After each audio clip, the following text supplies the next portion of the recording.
What is divergence excess? Divergence excess is when the brain makes a spatial miscalculation when it's processing the visual data that the eyes deliver to it. And it sends the eyes when looking at a distant object. So we'll imagine this is a tree or maybe the board in a classroom. When it sends the eyes out, it diverges and pulls them out excessively. And it ends up aiming the eyes behind where the target object is, outside of a normal range of where it should be aiming those eyes. So what is a normal range? What is a target of where the brain should be guiding the eyes out to? We measure eye alignment with prism bars. Ophthalmologists and optometrists use prisms. It's great. It's just physics. It's just how light bends. So it's really nice, hard science and easy to measure. And where our eyes and our anatomy of our bone structure is most comfortable guiding the eyes and resting. So think of the posture, like the posture in your spine, right? So the most comfortable position, the normal position or expected range is 1 exophoria, which is how we describe something behind an object. Esophoria is when you rest in front of an object.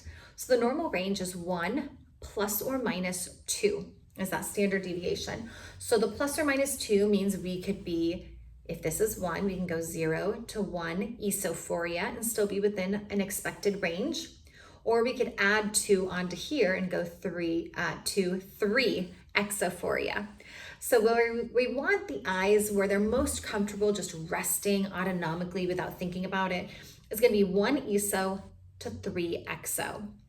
If your brain miscalculates and sends your eyes to 4, 5, 6, 7, and beyond exophoria, then it's considered divergence excess. And what's nice is the name is the descriptor. Your brain is miscalculating and you are diverging your eyes excessively. Now, the nice thing about this is that it is a learned skill. So this is something that can be corrected, just as, think of it as like a muscle control challenge.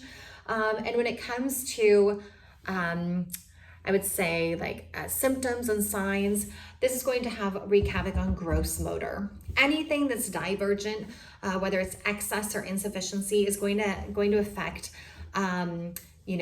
stubbing your toe, knocking things over. It could be even, kids, teens, adults could be viewed as clumsy. Oh, they've always been kind of goofy, clumsy. So it's going to affect things like that. For sports, it's going to absolutely wreak havoc on tracking a moving ball, tracking multiple objects, like trying to keep track of your opponents and your teammates. Certainly throwing, tossing, kicking, trying to calculate where in space you should throw that ball, shoot that ball in basketball, kick that ball in soccer, if you're trying to pass it to a teammate. And then obviously this can cause things with like motion sickness, car sickness, and so forth.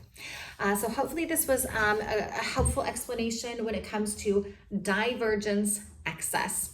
It's a spatial miscalculation when looking at a distant object, because at near we converge, at distance we diverge. So hopefully this helps.